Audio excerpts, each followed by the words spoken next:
All right. Hello, everyone. We're going to call this meeting to order and want to let everyone know that we will have live simultaneous Spanish interpretation of the board meeting available for those who are viewing online. Se dispondrá de interpretación simultánea del inglés al español durante la reunión del Consejo de Educación para quienes la estén viendo por internet.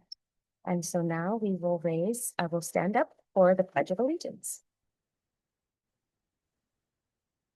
Right hand over your heart and begin. I pledge allegiance to the flag of the United States of America and to the republic for which it stands, one nation, under God, indivisible, with liberty and justice for all.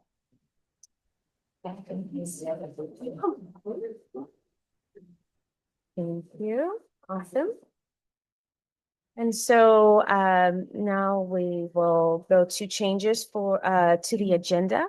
And we do have a change. There has been an addition to our agenda, number 22, which will be a discussion item about the board retreat. Are there any other changes? Okay, perfect. Moving on. And now time for any board comments. Does anyone have any comments that? Oh, I'm sorry. Roll call. I jumped ahead. Okay, Mrs. Alvarez Flores. Here. Dr. Armistead. Present. Mrs. Cardy. Here. Ms. Ehrman. Here. Mrs. Frost. Here.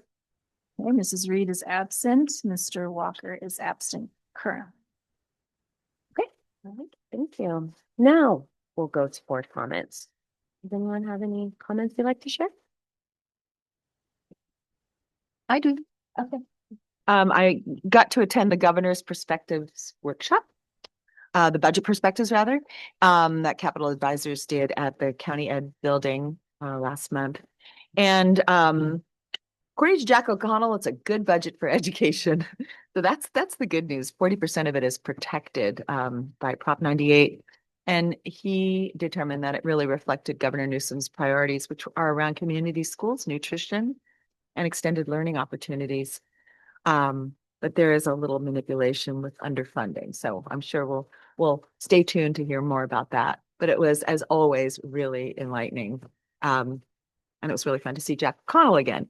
And then I also attended the Santa Barbara Reading Coalition out of curiosity and interest. And the group their mission is to ensure that all public school students in Santa Barbara County are up to grade level for reading on their California standardized tests. And they do support the science of reading and support quite a bit of professional development. What was really interesting was who was in the room. So there were parents, there were educators, there were community members that aren't parents or educators. So there was a real vested interest in the importance of reading and making sure people understood the various modalities to get there. So it wasn't polarizing. And I was really very happy to learn just a little bit more about it. Those were two things worth noting. Thank you, Board Member Cardy. Anyone else? Okay, well, I have two comments. So on January 30th, I was able to visit Olive Crest or Hope Ranch with Bridget Boblet and Amy Willis of the SVCEO, our SVCEO for staff. And the facilities, they are foster girls who have been victims of human trafficking. They offer housing for girls that are between 12 to 18 years old, offering schooling, counseling, and extracurricular activities like gardening, yoga, with a focus on the healing process to transform their lives. So it was really educational. It was great to see the work that the founders, Sally and Chuck, were doing. And then also to learn more about the short-term residential treatment placement, the STRPTP, which I learned that acronym while I was there. We love our acronyms, which are programs for foster youth and homeless placement and how they interacted with that. And so it was really interesting to be able to see the work that they're doing and how it interacts with our local programs in town. And then secondly, I just want to say happy Black History Month to everyone. Yeah, this is the 100th anniversary this month. In case anyone didn't know, was originally started in February. It started as a week by scholar Carter G. Woodson. And it was to coincide with the birthdays of Abraham Lincoln and Frederick Douglass in 1926. And it's just a way to celebrate known and maybe lesser known contributions to African Americans in this country. And it just reminds me that this country was built on contributions from people from all walks of life, and that our diversity in this country is our superpower. And so yeah, those are my two comments. And then do we have any public comments today? Thank you. So we will now have a presentation from the Director of Witness Assistance Program from the Santa Barbara District Attorney's Office. So Megan Riker-Reinschild, yes, please come to the podium. And before you begin your presentation, I just want to thank you for being here today to present this information. I want to also thank our Superintendent Placido and your team for bringing this presentation forward. I know that this is very important information for us to know, and lesser known information about our community and population and how it affects our programs and our communities and our students. So thank you. All right. Thank you. I don't know if this is on or needed, but yes. Okay. All right. Good afternoon, everyone. My name's Megan Reinschild, and I work in the District Attorney's Office, as you mentioned. I direct the countywide Victim Witness Assistance Program. And as part of my role, I also helped form the Human Trafficking Task Force in 2013. And so I think what you want to hear about today is what is going on in Santa Barbara County as far as human trafficking is concerned. And part of what I'm going to talk about, which I think is most relevant, is what can we do as a community, and particularly the schools, when we suspect that a youth is being exploited, and I'll talk a little bit about that. Here also with me, I have Ileana Anda. She's the manager for North County Victim Witness Assistance, and she oversees the grant itself that we have with the federal government, the Anti-Human Trafficking Grant, Services for Victims of Crime. And I'm very grateful for her. She manages all things grants, which, as any of you in the room may know, can be pretty onerous. And so she also works with our evaluator from UCSB and make sure that we're producing data that is relevant to the work that we're doing. And so I wanted to introduce her too, and she's very familiar with the Santa Maria community and has been really helpful in helping us navigate how to best serve the population countywide. So the first question I often get is there human trafficking in Santa Barbara County? And the answer is yes, there is. And over 10 years ago, when we embarked on the formation of the Human Trafficking Task Force, I was not necessarily a believer that there was human trafficking in the county. And I'll tell you why, because I was working in victim witness. I started in the mid-90s working in the Victim Witness Assistance Program. And our population, the people that we serve, are victims of reported crimes. And human trafficking victims, by and large, do not report that they are human trafficking victims. And survivors show up in all different ways. And so they might show up as domestic violence victims, sexual assault victims. And unless we're skilled at asking the questions, or law enforcement or our social services providers are skilled at asking the right questions, we didn't know that we had an issue.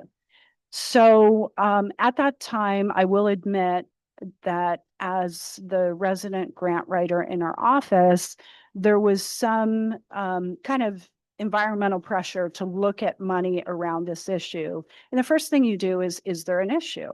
So if some of you have heard this story, I apologize, but a friend of mine that was working for the FBI and covered the LA region, Ventura, Santa Barbara, she was a victim advocate since retired, and she and I had become friendly through our travels throughout the state, going to meetings, various things. And she's the first person that said, you know, you have a problem on the Central Coast. You have traffickers bringing victims through relatively unnoticed because law enforcement's just not really attuned to it yet. And so I thought, really? Oh, okay. And understand that we already have plenty of work, right? So we're serving the 3,000, 4,000 people a year who are victims of violent crime. And predominantly 30-40% of our population is domestic violence. Another 20% is sexual assault, child abuse, and so forth. So we're not in the business of going out and looking for new crime victims. They come to us through law enforcement. On the other hand, we are very interested in staving off a trend or a problem in our county and making sure that we're catching people before they also become victims. So that was kind of, she has a lot of credibility, and I believed her. And I won't get into this whole long story, but very soon after that, there was a joint operation between the FBI, the National Center for Missing and Exploited Children, local law enforcement, and it was a rescue operation rescuing minor victims of human trafficking in the city of Santa Barbara. And there were runaway youth. There was several girls that had run away. They were in the foster care system. Actually, the particular victim that I worked most closely with at that time had been adopted by an older couple living in Florida, and she was a chronic runaway and chronically engaged with the juvenile justice system. And so she was one of the traffickers, a very prolific trafficker who had a record up and down the state of California. She was one of his victims. And so this was all kind of happening at the same time that we were thinking about writing this grant and working with the sheriff's department, which I'll talk about in a minute.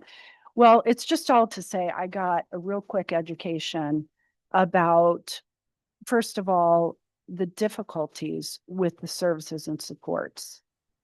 At the time, the child welfare, the 300 code did not cover this population of runaway youth. And so that has since changed. In 2015, the law changed. So, and I say that because being that she was a runaway and she was already adopted, services were not available to her that would have otherwise been available.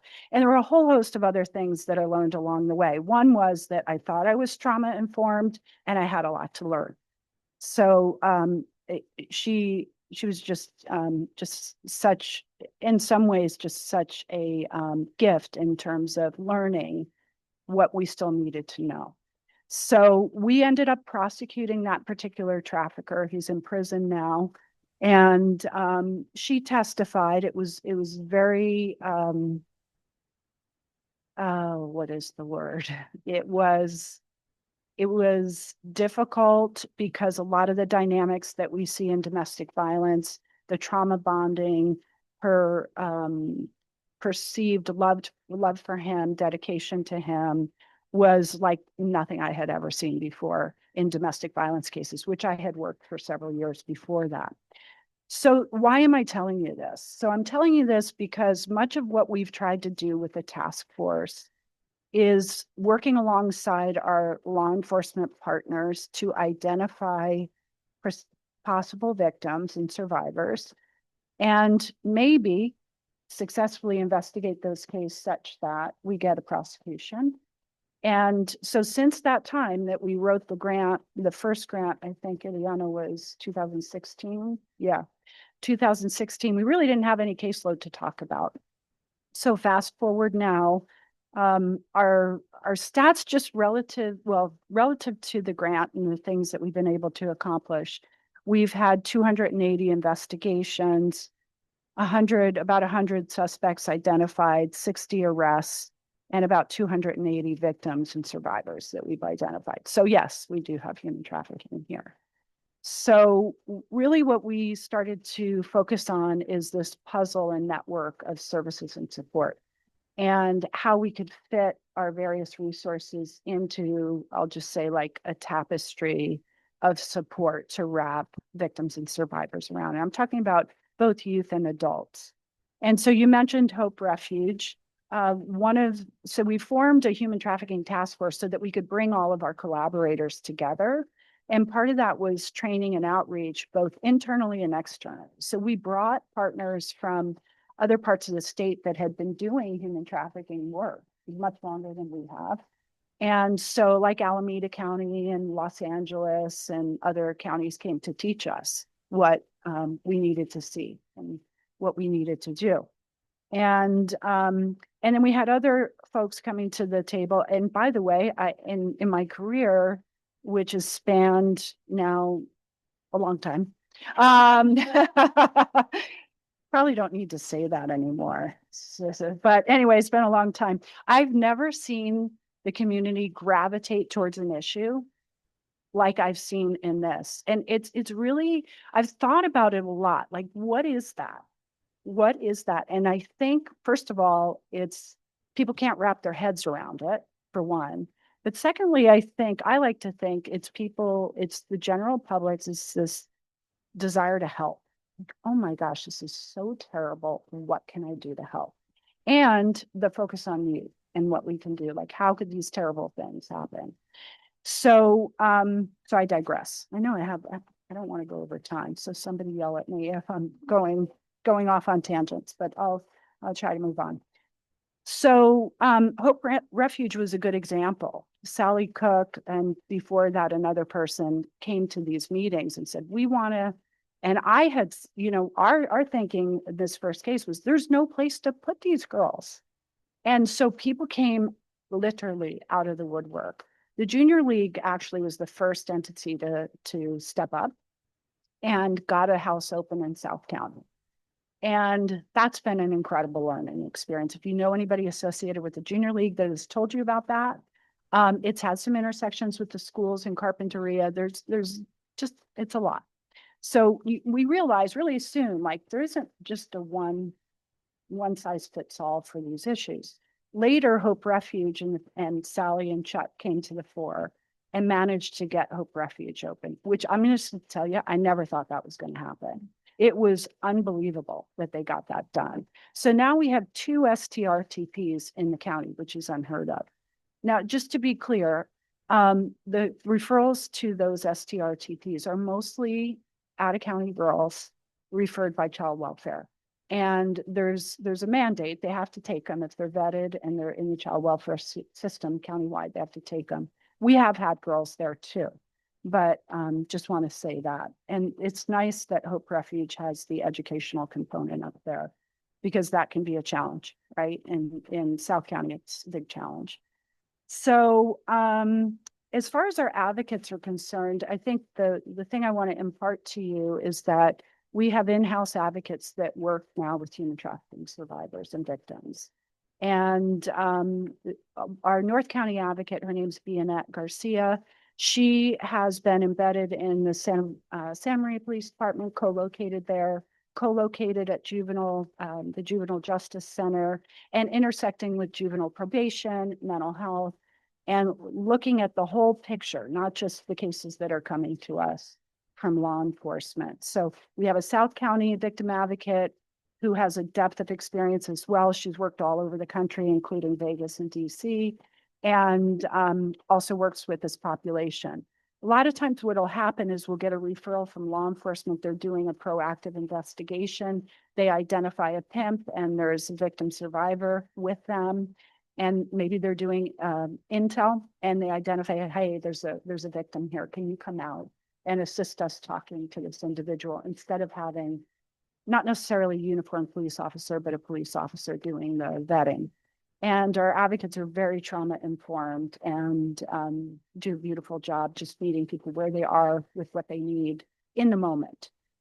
So we've been looking really keenly to fill the gaps that exist. So a couple other things, we're partners with Good Samaritan. Early on, Sylvia was amazing in setting up a space at Good Sam for adult survivors. We've also been working more closely with the Lompoc community and have a drop-in center there. This is all through the work of the task force at large, not necessarily Ileana and I, but just the network of individuals that have come forward to help make a lot of this happen.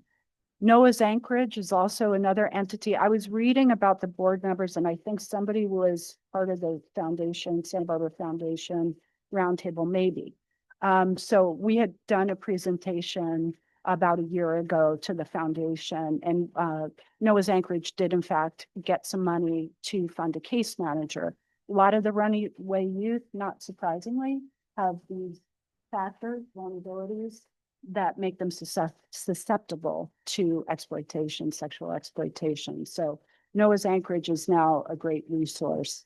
We also have survivor mentors. So they've been through it and have come out the other side and now have been a real asset to us when we're working with victims and survivors and need somebody that really walks the walk, talks the talk. How am I on time, Susan? Couple more minutes, okay. I think one of the things that's important as well is our partnership with child welfare. We have, we are a recipient of all the cross reports from child welfare as the DA's office. That's a real advantage for us.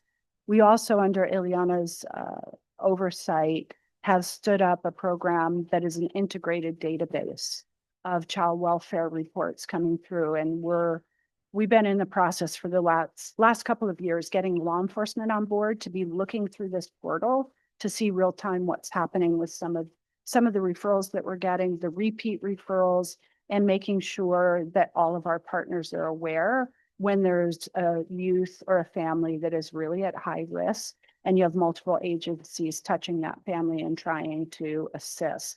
Some of those cases are criminal, not all, but there's things that we can do from the perspective of the DA's office to prompt the agencies. For example, hey, have you thought about doing a child forensic interview on this child who has disclosed?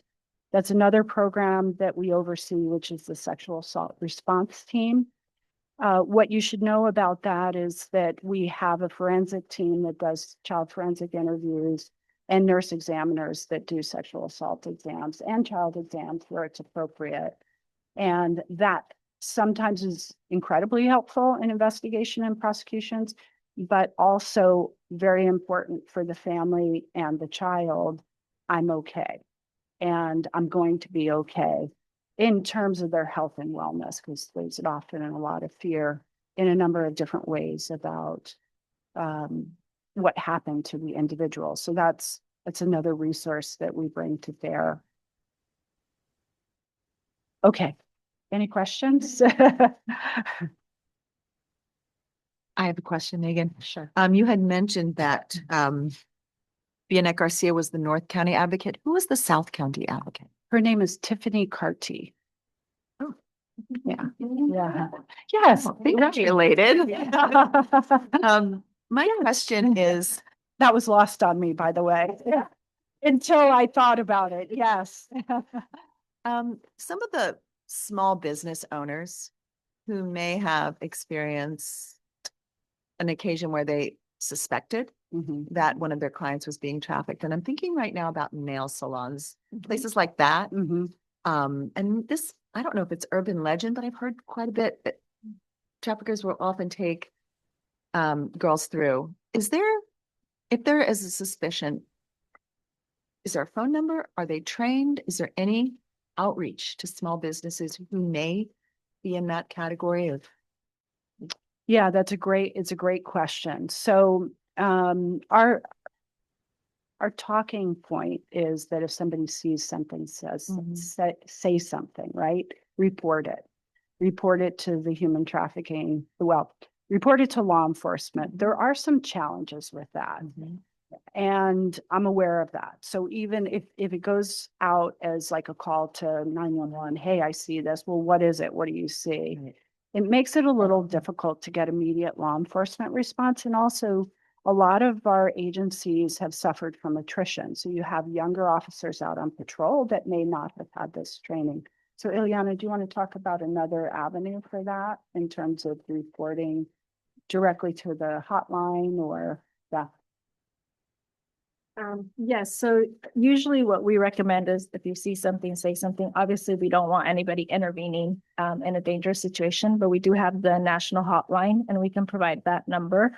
It's a 1-800 number. Now they even have a texting option that you can do to report it. And those referrals come to law enforcement, including us at the district attorney's office. And so it's another mechanism that we collaborate with law enforcement to vet to see if anybody else has had a referral like this, has had interaction with this individual, and if there's immediate attention that needs to be done to it so that we're not duplicating work and working together, the appropriate agency.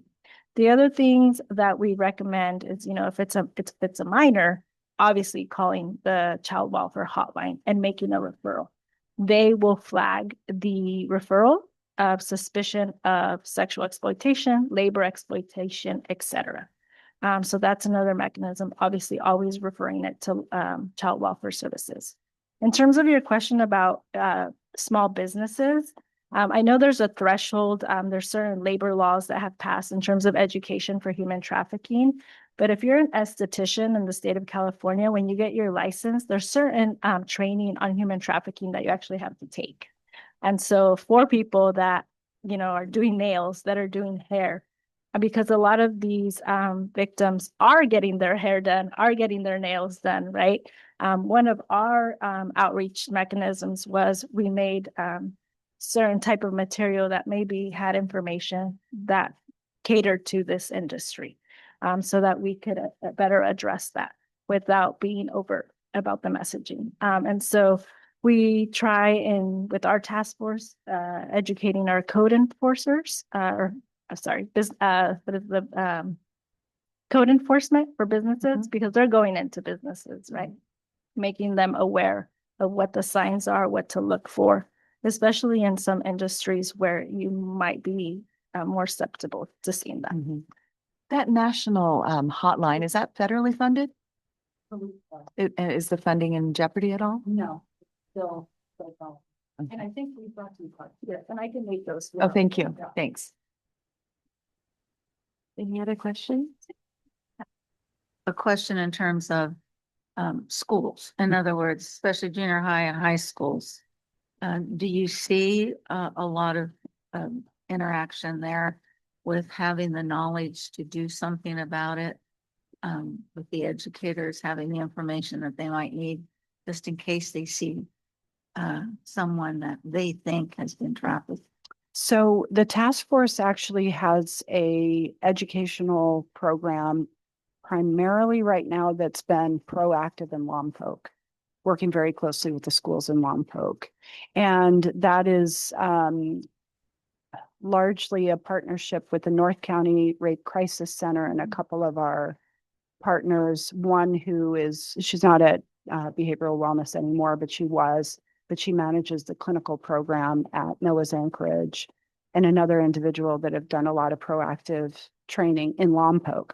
I've also done some training myself that's been organized. I'm not sure how long ago, to superintendents a couple different times. So that's where we are as far as the educational piece is concerned. If I could follow up with that, actually, with Susan, if a teacher has suspicions about a child in their class, do they have to go through, is it recommended? I don't want to use the wrong word here. Is there path to go through the school administration, or can they go directly to a helpline? Can they, but what is The process. Yeah, what's the process? Yeah. Both, both are acceptable, and of course, as a mandated reporter, you'd want to report. And I'm looking over at Bridget and to see if you want to say anything about our, if you want to come to the podium, if you wouldn't mind, thank you. Yeah, through transitional youth services. Yeah. Yeah, I'll just say that our Transitional Youth Services Department, who supports foster liaisons and homeless liaisons throughout the county, so Amy Wellis, director, they provided CSEC training as well to all of those liaisons in all of the districts. So they're also receiving that training, what to look for, how to support, as you indicated, foster youth are a target population. And so that is some training that is done on an annual basis as well. Right, well, do you have any? Okay, thank you. If I may just say, yeah, thank you. I just wanted to, first of all, to the board, thank you for the opportunity to have this presentation, and to Megan and Ileana, thank you so much for the work that you do. I've had an opportunity to work with Megan for quite many, many years together. And I feel so fortunate, I know we all do, to have people who are humans, you know, working on this task force throughout Santa Barbara County, together with many, many organizations and education too, but just wanted to say thank you. Thank you.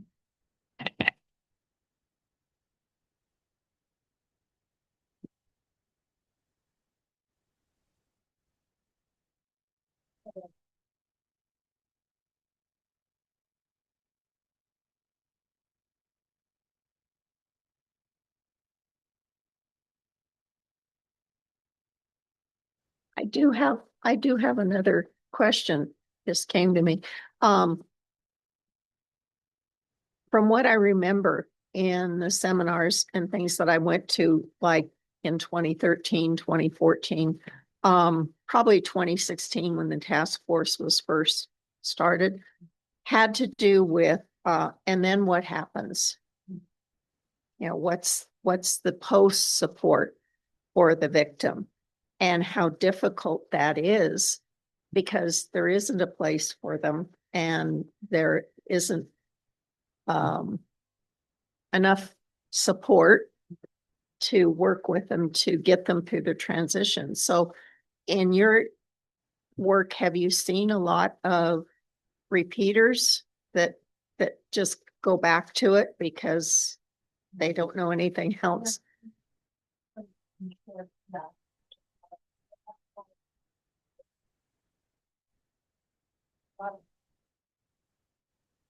In other in various ways, since they were familiar with some of the use that we used for them and really vulnerable. I think that we've moved the needle somewhat with the services and supports that we've been able to develop. And I would say some of what I've seen, my observation is having mentors that are survivors now in this space that understand that, you know, putting a roof over someone's head is not the answer. It's having someone that can really lean into the experience and listen without judgment and not be invested in say investigation or prosecutions.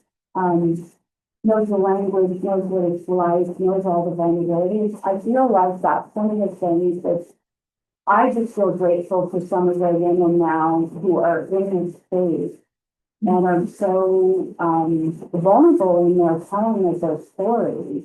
And this is really some of the useful lessons in these moments. And one of our mentors, who's actually Catholic in Santa Barbara County, but comes on trail, she works out of the home. And so she's working with some of the youth that are in the hall and really vulnerable. And I love that because we often will system involved, we don't feel system involved. We think, oh, well, to just see this young thing, get so easy. Well, no, that is not necessarily good. And our philosophy is to keep our doors open and our lines open as long as someone wants to talk to us. They need to advocate us, phone numbers that survivors will reach back out to go on the run and then we'll reach back out like, hey, I need this and that. So I think that's a good. Thank you. And I do have one last comment. I think I should probably, because there are success stories. And last June, I was at the Carpinteria Unified Scholarship Awards for seniors. And there was a student who had been a former resident of the safe house. It's located in Carp, who was receiving a number of awards, who had been, she was an emancipated minor. She had gone from that safe house experience into a stable housing. And we were able to, she actually was a recipient of an award, scholarship award we established in my mother's name. And she was interested in nursing and women's wellness specifically. And she was quite an advocate for young women. So count that out as a win. Mhm. Thank you. Thank you.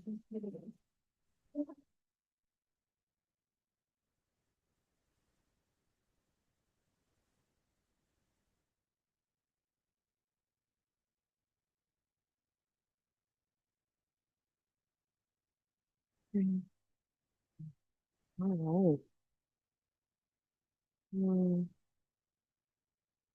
Well, thank you all for all your questions and comments, and very illuminating and informative. And it's great to hear all of the collaborations and partnerships that they have with the community. Yes. So now we will move on to the superintendent's report. Thank you so much. Appreciate it. And I did hear from Mr. Board Member Walker, who is unable to be here, so we'll not expect him to come in at this time.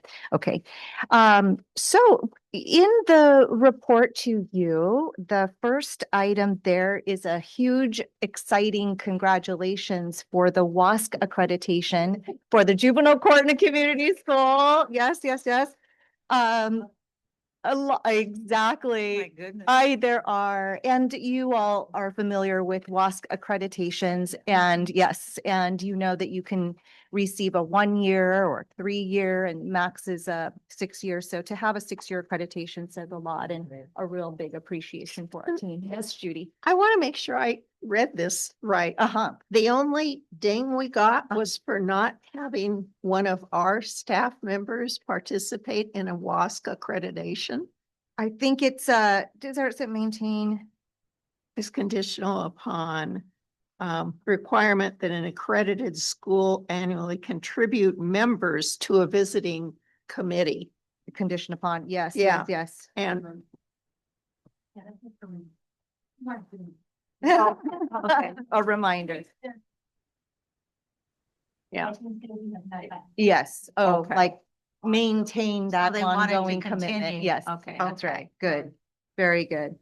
So a flawless 6 year meditation, yes, and so thank you for that. I did put in the reminder for the state of education, but it's on your action agenda as well. In Santa Maria, we'd love to have a board presence there, and the wonderful. And I'm really looking forward to sharing. I mean, it goes so quickly. This is a fast state of education. I'll have opportunities to have some remarks around the future of education and the current status. I'll be what do you call it when you're the person moderating? There he goes, moderating the panel of the 4 superintendents here in the Valley. And then Kevin Walters will have his time to share about the future of education as well. So wanted to make sure that you all know that you're not only invited and welcome, but it's so great to have you. And the Employee Service Awards, those are anniversaries of our employees. It's online. It used to be in different formats, and now it's separate from a board meeting. It's online. We're having watch parties in different rooms and celebrating. And Nadra is going to be there to say a few remarks on behalf of the board. Thank you. But if any other trustee is able to be there online, we'd love to know that in advance and have you say a few words to the group. And it's a smaller whole group this time, and it's just a fun event. Yeah, opportunity to celebrate our employees. And then you'll see the next item there. We have our new Chief Technology Officer here with us, who I'd like to invite Brandon Weber to the podium so that you all can meet him formally. Welcome, Brandon. Thank you. Thank you. So I just want to say thank you so much for the opportunity. I've been able to, talk with some of the superintendents and staff, and I'm just really excited to come on board. A little bit about me. I've been married to my wonderful wife for 18 years, and we have a 7-year-old boy, an 11-year-old girl, a dog, and 2 cats. So I'm just really excited to kind of dig in and start, continue, the legacy of support that we have and keep forging forward with all the opportunities and challenges that we see with all the things that technology brings us. Thank you, Brandon. Thank you. Appreciate it. Yes, welcome, welcome. And I have a few additional items that I'd like to share with the board as well. Speaking of welcomes, I have had an opportunity to meet with the new college superintendent, Ian Trejo. Wonderful. Boy, does he have a wealth of experiences. So he follows Maureen Donner, who had a long history at College School District. And so a great opportunity to welcome him. A few more updates that I think are important for you to know. Months ago, Bridget Boblitz here in this boardroom shared with the board about charter schools, in particular state board authorized charter schools, and in particular Olive Grove Charter School that was going to be up for approval or renewal. So Olive Grove Charter School operates in multiple school districts. And they did go through the approval process that went to Lompoc Unified, Santa Maria Joint Union, Santa Ynez, and Santa Barbara. If approved, it gets approved. If denied, it bypasses the county, goes to the state. Okay, for approval, and then decisions on who will authorize that charter. So 3 of the 4 approved the petition and Santa Barbara denied. So where we are right now in the time frame of things is this kind of state authorized charter that is now going out to the districts. And remember, this is a new thing for the state because they're backing away from authorizing. And so these are new laws. So the Santa Barbara School District denied. It went to the first advisory council of the State Board of Education. That advisory council determines whether or not it should go forward to the State Board of Education, and they decided it should. This petition should go forward. Now the State Board of Education and the California Department of Education are reviewing and analyzing the petition with the ultimate decision of should it be approved and who will authorize it. We know that we have learned that the CDE is going to put forward the idea of a 5-year approval. So we know that already, that they believe that it should be approved. Now it's about a matter of authorization. Bridget Boblitz and myself, we have a meeting with the CDE staff on Wednesday, and we'll be reviewing our analysis of the petition, and we'll be sharing with them our thoughts around who might be the appropriate authorizer. I will say that I'm eager I'm eager for that conversation. I think the state board meeting for the decision is March 11th or 12th. Because they have a 2-day board meeting, so we won't know which day.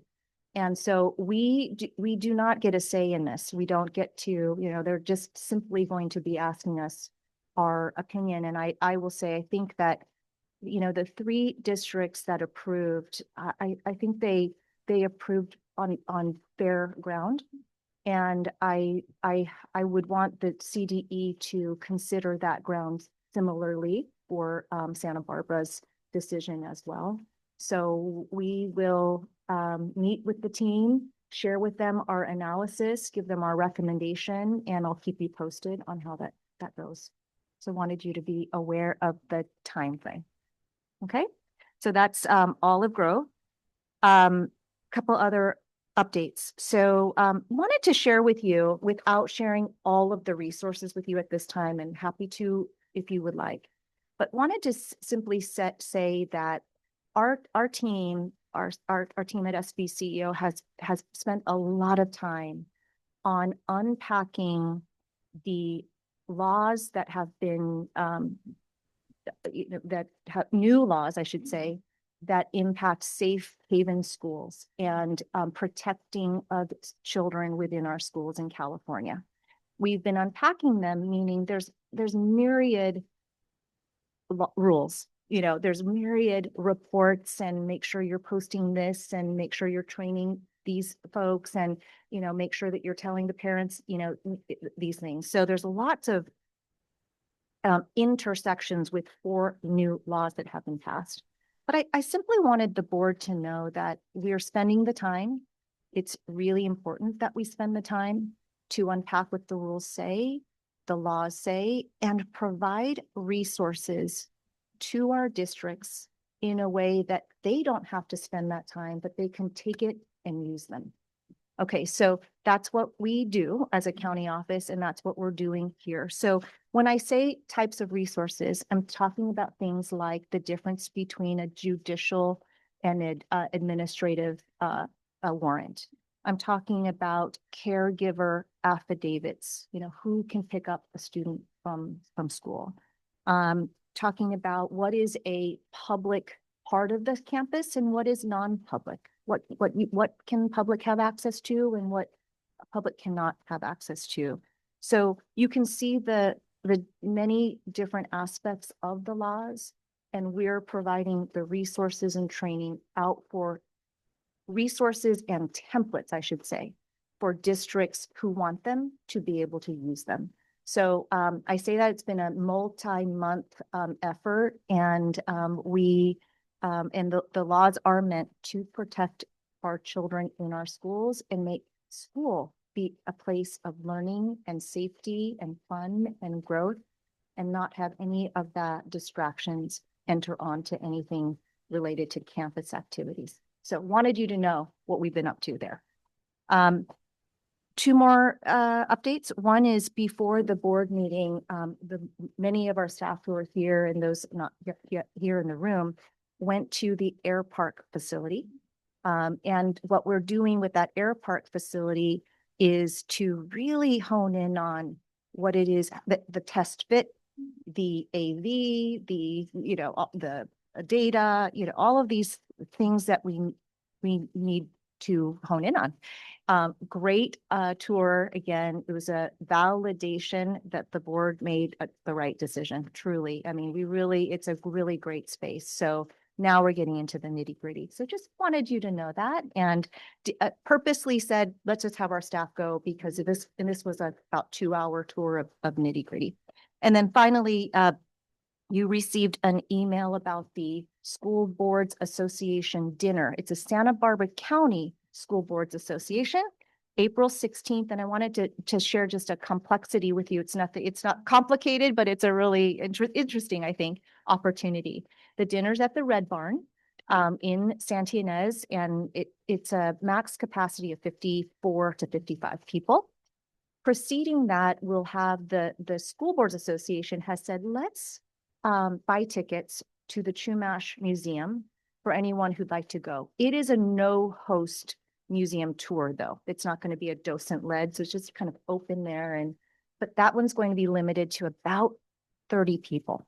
So when those, we've already sent you a save the date, but when you want to be able to go and save a reserve a seat, we'll want to know if you want to go to the museum as well. We've got to reserve fewer seats for that. So it's about a 4 o'clock opening at the museum, and then dinner will begin at 5:50. Not dinner, but mingling hour 5:15 at the Red Barn, which is only 2 blocks away.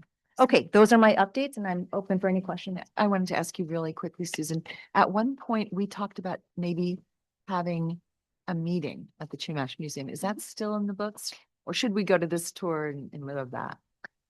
The meeting hasn't. We have spoken with the Chumash staff about a meeting, and it hasn't gotten anywhere yet. And so I'd say I'd love it if you would go to the museum. It's beautiful. It's wonderful. It won't take you a full hour unless you really want to, stop at all of the exhibits. So you don't need the necessarily full hour, but it'd be great for you to see. Yeah, thank you. Yeah, you're welcome. All right.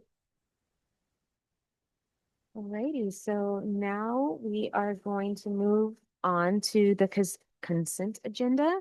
So we have the meeting December registration of credentials, the central office calendar, accept the donations, declaration of surplus, and issuance of high school graduation diploma. So can I get a motion to approve all these? I'll move to approve. Okay, great. Okay, perfect. All those in favor? Aye. Any opposed? All right, then passes unanimously. And then next, we're going to move on to our action item. And so this is similar to what Superintendent Solcito was speaking of for I'm sorry, that's a different event. This is for the reimbursement of board members to attend the State of Education. So this is a consideration of whether to improve the reimbursement of actual and necessary expenses in accordance with Board Policy 9250 for board members to attend the State of Education event February 24th. 2026 from 4 to 6:30 p.m. The cost is $50 for chamber members and educators and $65 for non-members, and it's going to be hosted by the Maria Valley Chamber of Commerce. So, I'd like to make a motion to approve. Make a motion. Okay, I'll second. second. Okay. Any opposed? All in favor? Aye. Aye. So vote passes unanimously. And now, excuse me, we'll move on to our information items and, excuse me, frog in my throat. So our first item is going to be the 2025-26 local accountability control and accountability plan for the mid-year monitoring report. And we have Elise Simmons is going to provide a presentation. Afternoon. Alfredo. My name's Elise Simmons, and actually go to the other slide. Okay, good. I'm happy to be here today to present our mid-year LCAP updates, and you've received an accompanying report in your board packet, another lot of pages. This report was a collaborative and has always been a collaborative effort. Up there on this main slide, you can see part of the team that collaborates. That is, so we got thank you to Bridget Boblitz, Renee Wheeler, and Amy Willis. But there's a lot of behind the scenes that happens. I just want to acknowledge Nicole Everson, who's here. She's a great help with our fiscal. Lauren Lucas has also helped. She's a senior administrative assistant. And then for the JCCS team, we have Renee Wheeler as director, but we also have Andreo Polico, Maria Pacheco, and Janelle Hansen for all their work. And then the TYS also has a team led by Amy Willis. We have Alondra Rodriguez and Charmaine Nori. So I want to acknowledge that this is the biggest group project ever that I've had to do. Actually, that's not true. WASC at Santa Barbara High School, the biggest group project. This is another group project, but it is a true collaborative effort. And so although I'm here presenting, it behind me are all these other people and voices and time. So I just want to acknowledge that. Okay, next slide. Just as a little bit background, I'm not going to read this to you, but a few years ago, a new bill had been passed, you see in 2023, where there's a requirement for us to present to you the annual update, as well as a budget overview for parents. So we are fulfilling our requirements.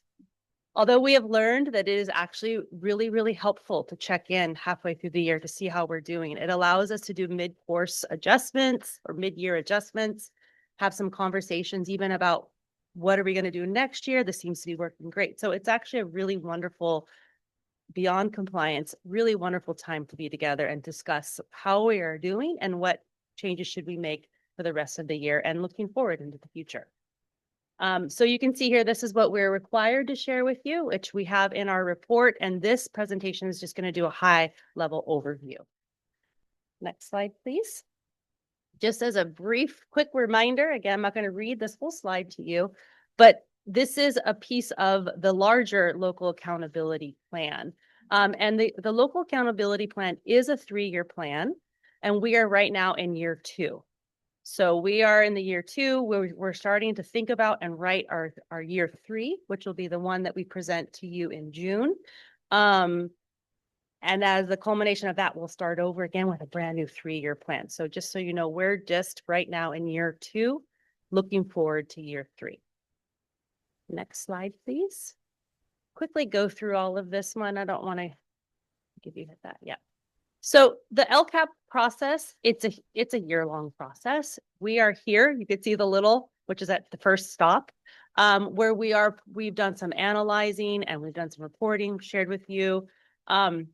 We have the educational partner feedback. We're already doing that informally, and then as well as formally, we have some surveys already scheduled and some check-in sessions. And so we're already in the middle of the educational partner feedback. And then you can see here, LCAP season really starts picking up around March and April. It gets very, very LCAP heavy. And that's where we do the year 3, the 3rd and 4th step, which is also the budget. So just want to share that with you. We're just sort of at the beginning of this big process. Okay, next one. And I want to just, before I jump into the high overview, I want to just ground us in a moment in our students and who this plan is for. And every year our JCCS students and staff, they participate in the Great Kindness Challenge. Last year we saw chalk paintings, and then this year what they did was they made tiles and they baked bread. And so these are some pictures of the tiles, and I just wanted to elevate one wise statement that a student made, and I think it's really great just to think about life. She says, "Give back, help the plants grow, help the world, and be kind." Right? I mean, if we all could just do that. And so I wanted to begin there to just, again, lots of pages, lots of data, but it really is about our students and serving them. Okay, next slide, please. Speaking of our students, just as a quick reminder, this is an overview of the students in the juvenile court and community system. The majority of the LCAP is about our juvenile court community students. There are small bits and pieces that support our transitional youth services department, as well as expelled youth in our county. But the 75% of our plan is about juvenile court community students. So just this is the most recent data that we have here. Our current enrollment, and when I made these slides, so I think it's changed as of yesterday, but I think we're about 34, maybe 40 students now at the court school, 39, and 20 students at the community, but maybe we're at today, how many students we have at the community school? So 22, here we are. And then you can see, though, those seem so small, but look at the range. That's the range of students we had for last year. And then you can see how many students, though, overall, the cumulative enrollment, meaning those who come in and leave. So you can see it, the numbers all of a sudden jump out and grow. Average length of enrollment, I think, is always important to keep in the back of your mind. And then the stability rate. So stability means these are the percentage of students that are with us from the beginning of the year to the end of the year. Only 7.2% and only 22.2%. If you're at a comprehensive traditional high school, such as the one I used to lead at San River High, you're probably looking closer to 95% of stability rate. And then number of classrooms you can see there. And with a classroom comes a teacher and an instructional assistant. So again, and there's lots of other adults that support our students. Just wanted to give you a quick overview of our students that we serve. Next slide. Okay, so budget overview. This is one of the requirements. And thank you to Nicole for putting this together for us. So you can see what our adopted budget was in June, and then first interim, you can see our budget has grown. That change is due to an increase in property taxes. So Renee and I were just talking about this a little bit ago. While it looks like we receive more money, it's kind of fake, right? So we have to give back the overage of property taxes. So we really didn't increase in funds. in reality. On paper, yes, but in reality, no. So I just wanted to share that with you. There's our, go ahead, next slide. This is an overview of our goals. So we wrote these goals at the beginning of our 3-year. They haven't changed with the exception of one. So these 4 have not changed. We have 3 broad goals. You can see the first 2 are for juvenile court and community schools.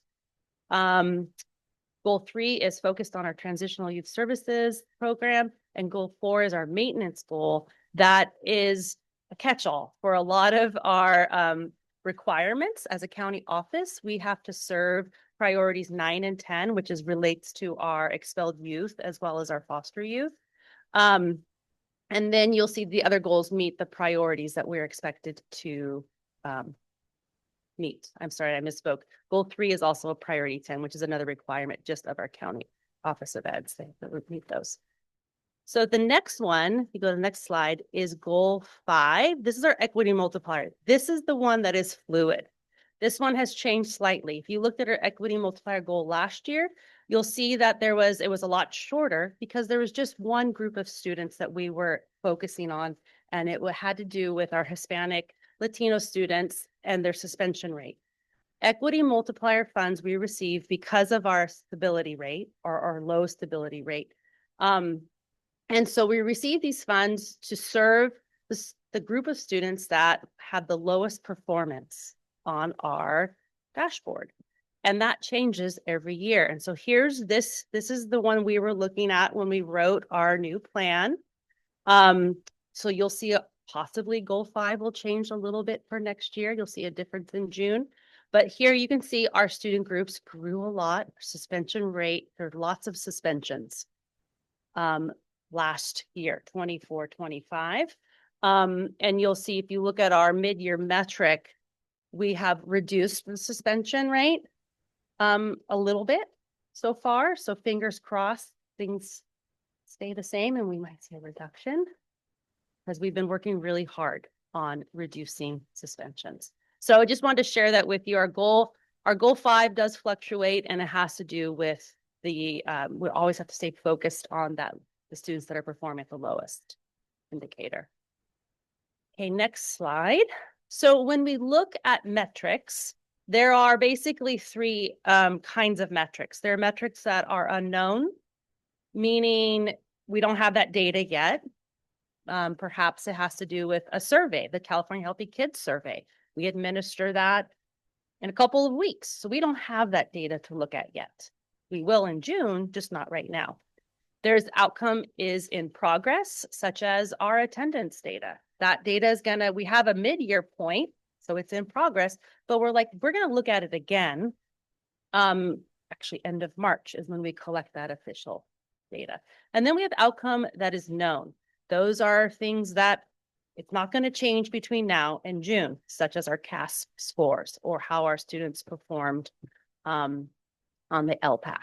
So, and that's usually dashboard data that we know, and that's the known data. Now, the next slide gives you an orientation. So when you're looking at this big report, the columns that are in this sort of salmon color, this is the information that we put in for you. And so you'll see that. So this is giving you your mid-year outcome. It lets you know right up front, is it unknown? Is it in progress? Is it known? And then we give you the data down below. So there's that. So you know what that is, what you're looking at. What's unique about this, you can see you can see here the baseline, year 1, year 2, we don't know yet. That will be filled in June. Here's our mid-year, and you can see our desired outcome. This is where we want to go. So pretty soon, this time next year, I'll be presenting to you, and we'll actually have year 1, year 2, and then a year 3 column that says NA. So we'll eventually be looking at 3 years of data. Okay, next slide. When it comes to expenditures and implementation, we also have a few answers here. We can say not implemented, meaning this action item, we have not implemented it. We haven't started it. And And usually you'll see there's a reason. We always explain what's going on there. Could be we don't have the staff for it. Maybe it's professional learning. We haven't been able to find someone or a group that's going to fit our needs. The biggest one that you'll see the most of is that middle bucket, which is planned, partially, or ongoing, meaning this action item is, as it says, we're planning on it, we're working on it, here's our plan, we've implemented it a little bit, or it's intended to be a year-long thing. So we're in the middle of it, we're in progress of it. And as a reminder, this LCAP is a 3-year. When we write it, our actions really are looking at across 3 years. So we may have something where we're going to do it next year. We were always going to do it in the year 3. So that's something to also keep in mind too. And then the fully implemented means we've done everything we can. And we're not that we're done, but we've done it and we're monitoring it a little bit. So I'd say the one in the middle is the one you're going to see the most often.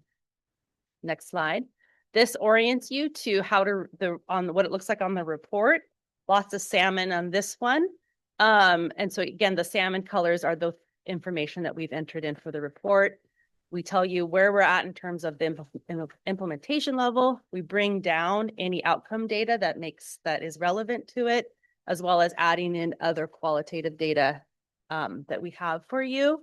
And then we let you know what we've spent so far in that area. Okay. There are any questions so far? I realize I should have said that. Feel free to stop me at any point, and we can also talk at the end. And I have Renee here, just in case there's other questions. Okay, next slide. This is a graphic that gives you an overview of where we're at for each goal. My new favorite AI tool is Notebook LM. You may have seen that Notebook LM is just another tool. You can put in a lot of information. It can create actually a video with a voiceover. It's okay. It's still in beta, but they have these infographics, and this is from that. So I'm not going to take credit for it, but the infographics that it may create is pretty phenomenal. So this just gives you a sense of where we're at, and each goal gives you an idea of where we're at in terms of our money spent and our actions in progress. So just wanted to give you that overview. So you can see we're doing well it's a mid-year. We're making progress. Yeah, we're doing it. So the next few slides, I'm not going to go over. They're there for your reference. It really breaks down a little bit more specifically where we're at in terms of level of implementation, and it gives you more sense of the money spent and things like that. So I'm not going to go over the next few slides. So feel free to skip through all of those, but they are there for you. And the part that we've been waiting for are the pictures. So like any good story, there's all the pictures are the ones I've always loved looking at. And so just wanted to share with you a couple mid-year highlights. So here we have the juvenile court and community school staff at their back to school kickoff. Here is, this one is directly related to one of our action items in goal 5. We are working closely with community action. And this is our case manager. He comes in, he supports our students at Fitzgerald. Students love him. I've heard, haven't met him yet, but they bring him in. That he is a very trusted adult for our Fitzgerald student. And he's trilingual. So yes. Couple things. One of our amazing parent engagement events led by Miss Ambrosio, Eugenia, and the promotores. You can see in there, they've already had, I should have it memorized, 5 or 6 events already for parents. And this is just one of them. Next slide. This is another part of the back to school night, families enjoying dinner. Another action item we have in our goal 5, the calming room at Fitzgerald. So this is the calming room. Teachers are also creating calming spaces within each classroom. Just a lot of goal 5, which is great because that's the one that's focusing on our suspension rate. Any student created, student led activities. Here's an example of Red Ribbon Week, student created art. These are decorated doors. Yeah. And then also we couldn't forget our TYS group. Here they are. This is the beginning of the year liaison retreat, where they bring together a whole bunch of different community partners to train our liaison. And this is also our TYS staff participating at the Basic Needs Resource Fair. So out in the community, providing support for youth.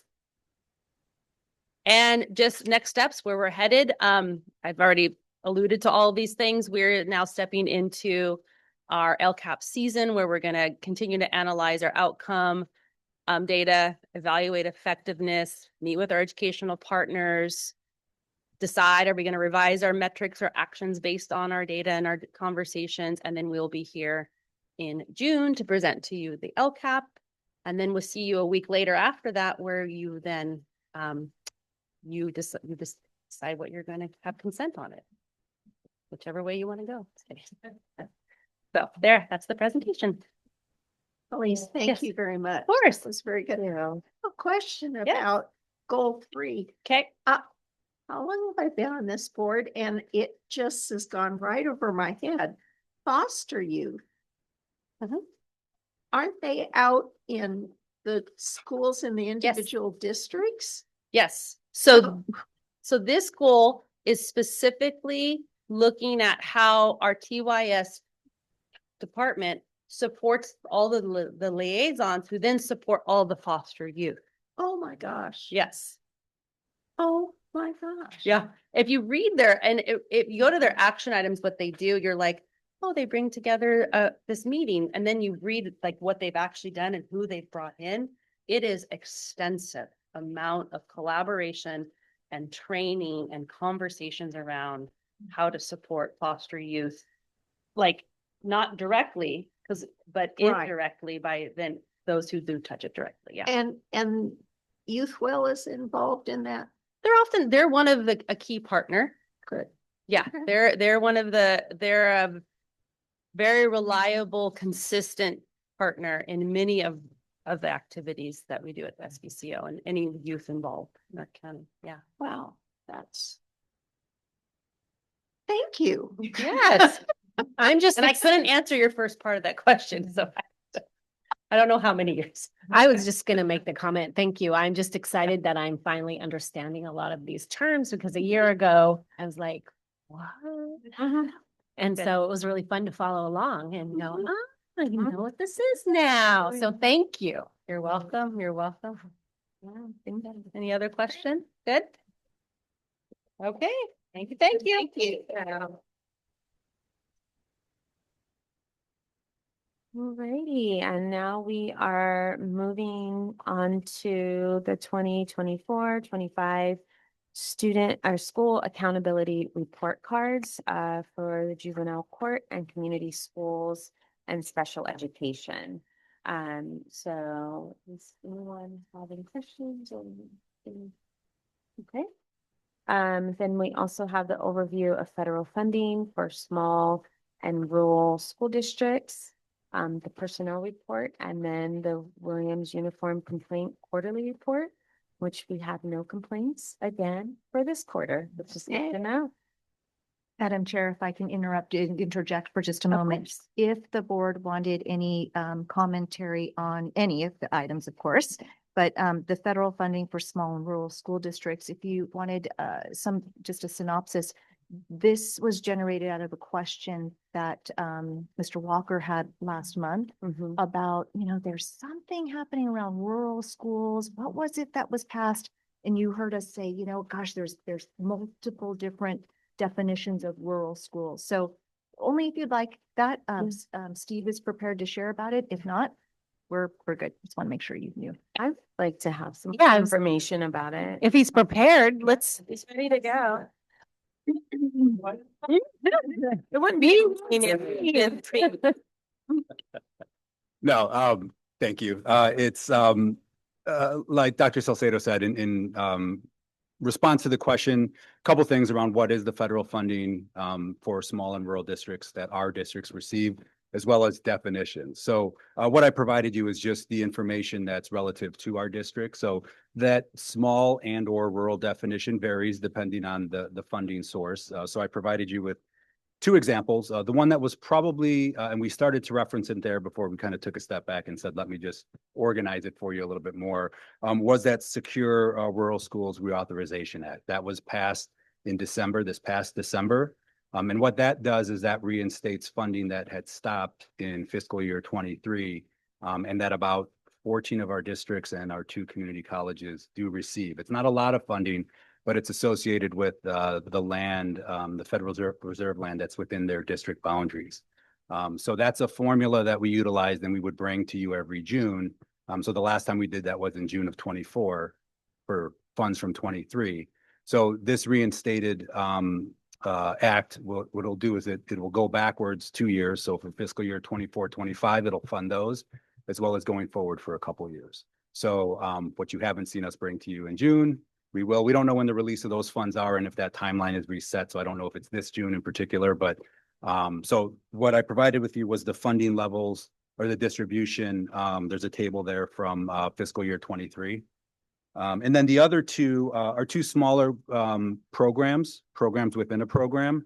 And districts that qualify for those, we have 5. They're only eligible for one or the other. And they have to do with designated school site areas. There's several definitions, which I'll spare you today. They're written in the plan, but a couple of them apply to one grant and a couple of them are one program and a couple apply to another program.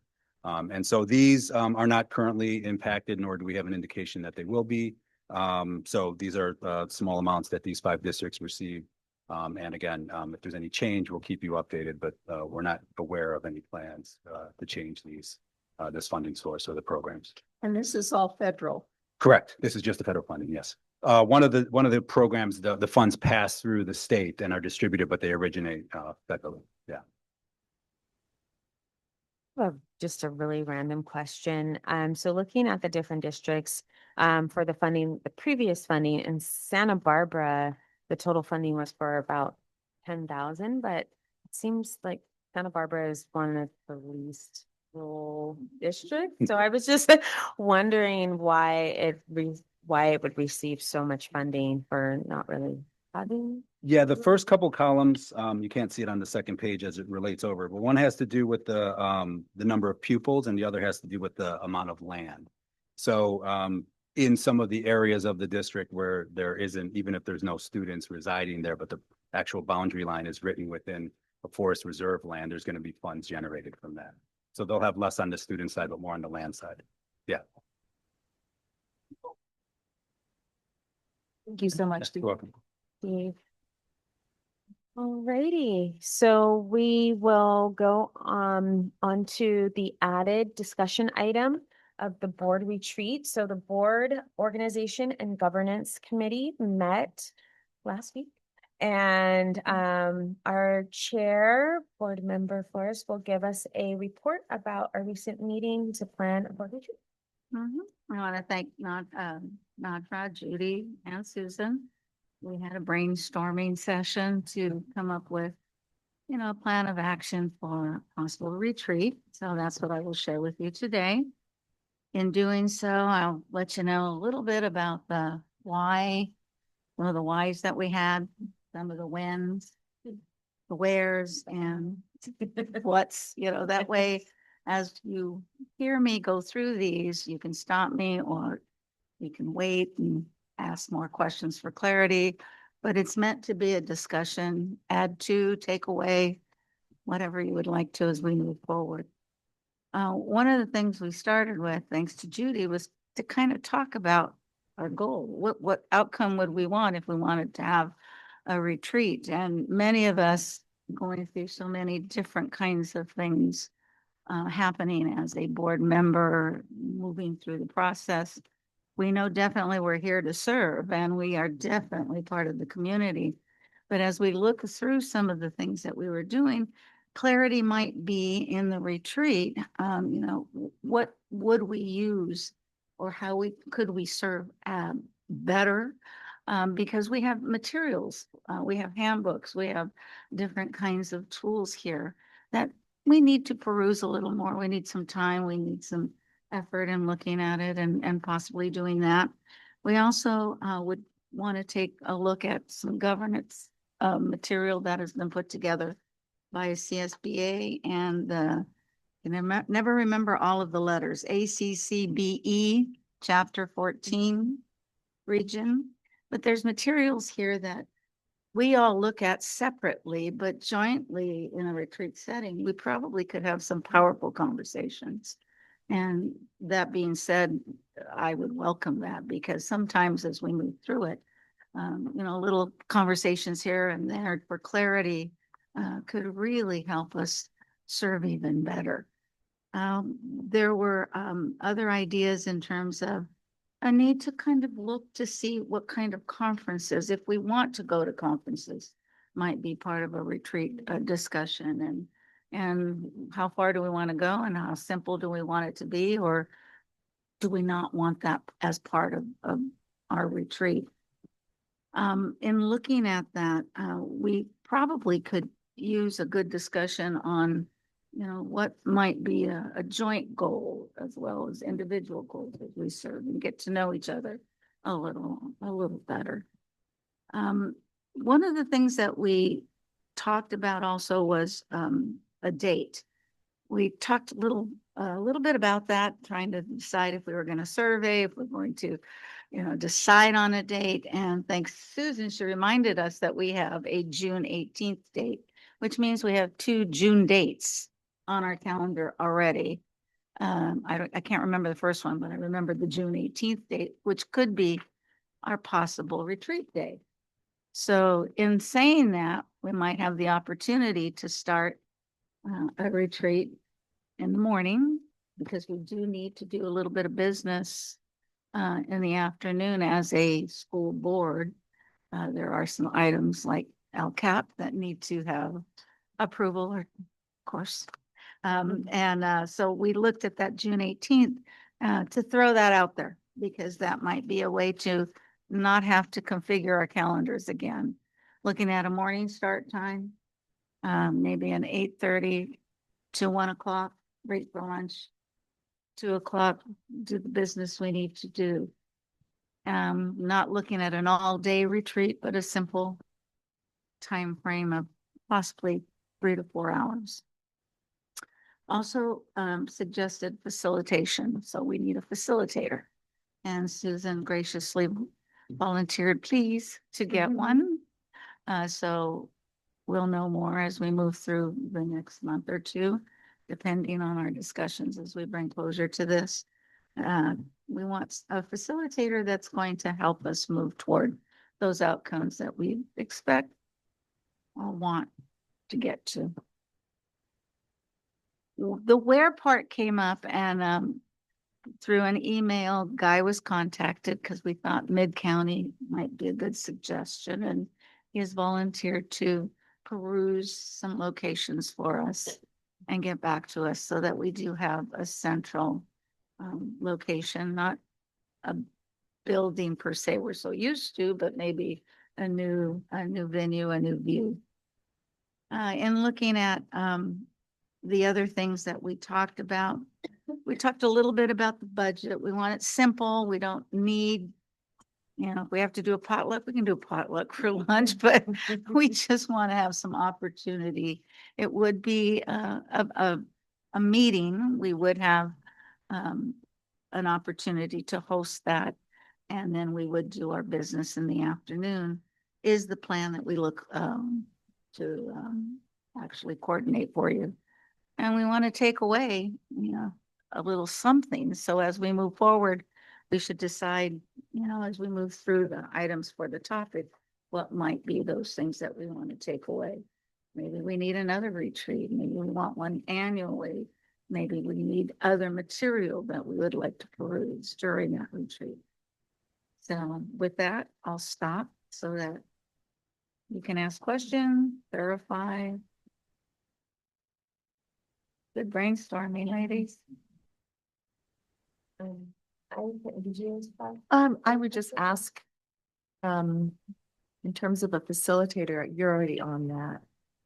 What we talked about in terms of the facilitator, we talked about the qualities that perhaps the board would seek, and even the content knowledge. So it was both. Mhm. And in terms of qualities, what came from the committee was, someone who could be real down to earth, just opportunity to facilitate, but both get to know yous, as well as get to know the work of the county board.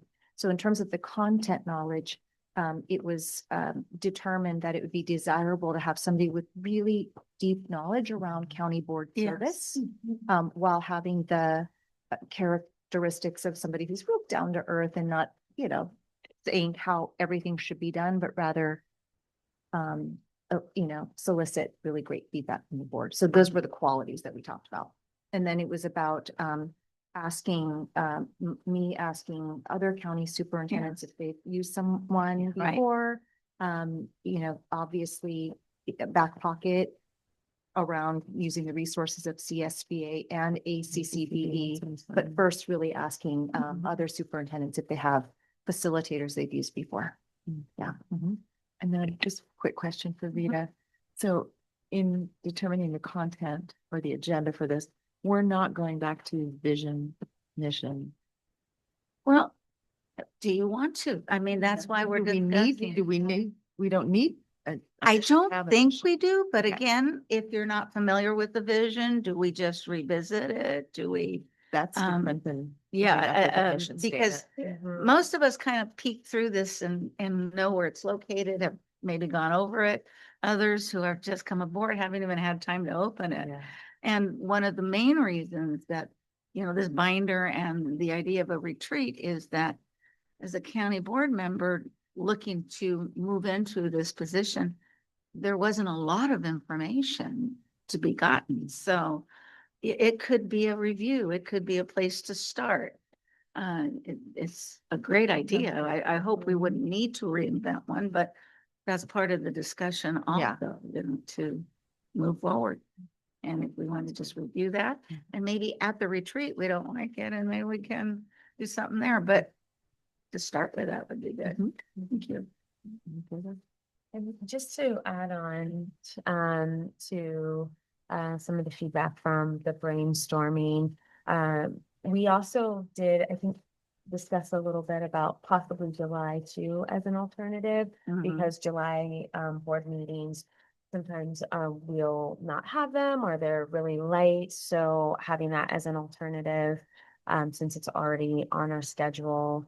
And then also just to add, to bring that level of cohesion. So we did speak about maybe having the first part of it be more of a get to know each other a little bit better and to know like our purpose for being here, how we can support the staff, our students and each other. And then what exactly, the content that we wanted to speak on, and also have this time to have the discussion of what topics, because, it was us, describing things that we're interested, that we wanted to speak about, but were there any specific topics that other board members felt were pertinent to bring into the discussion as well, that we could add to the planning?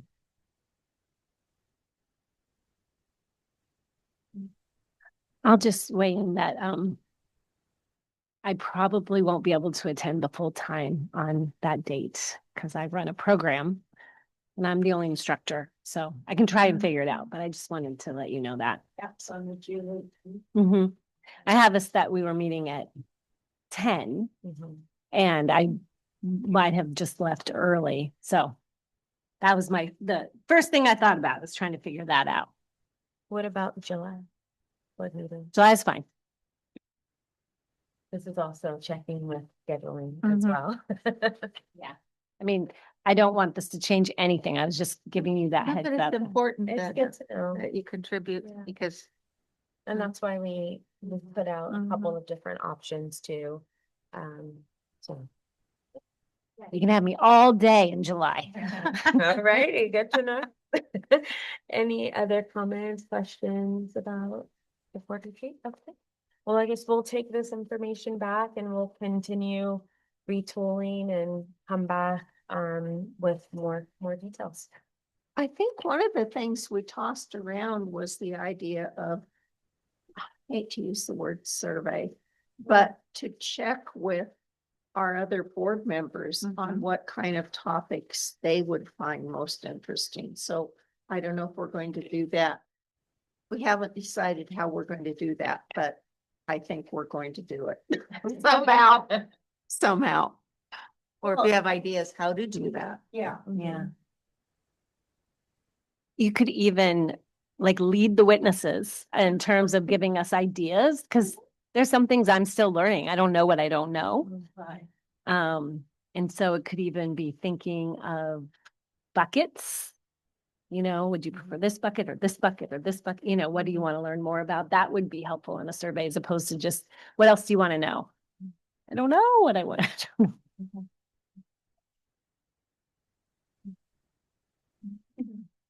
Perfect. I'm excited though. I think this is a great idea. I was more just like, oh, that date's hard. No, that's helpful to know for sure. Thank Any you. idea on how to fill the bucket? I don't know if you want procedural, more information, or should we just kind of put it out there and see what we look at? Okay. Okay. Anybody has any ideas, just email. Is that okay to do? If you have a suggestion, or please. Would not be following the Brown Act. So I think if you have ideas right now, anything that you want to consider, I would suggest sending it to Nadra Yes. and myself together, or just Nadra or just myself, but we'll communicate that way. Not copy No, everybody. that's Yeah. what I do. Yeah. Yeah. Yes, Just thank a you. simple way. Yeah, thank you very much. Thank you. Yeah. One thing I would like to know if you would want more information about, or a different way to approach, is our budget. Now, what would help fill in the gaps if you have gaps in our budget, or is everything just fine with the way that we're talking about it now? But I think that's an important concept for the board to have, is even if it's just the size of the budget or the pieces of the budget, but you know, so there's a little salt in the seasoning. Yeah, or to fill the bucket. I really like that, Judy. It's, and when you said a piece of it, you know, break it into pieces. Maybe we focus on a couple pieces. You know, just even having Huge budget. Steve talk to us about a piece of something. It's more digestible.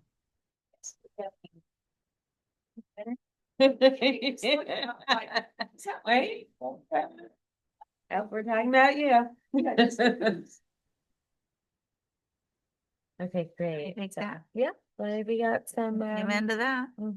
some items to go back to the committee with and There we keep go. working. So, the next, agenda item is future agenda items. And, our next future agenda item will be about AB 1390.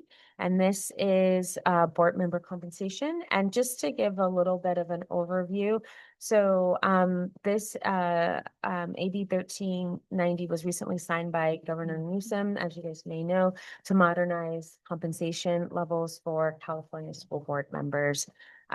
So just as a little back story about this, the stipend caps have remained largely unchanged for the last 40 years.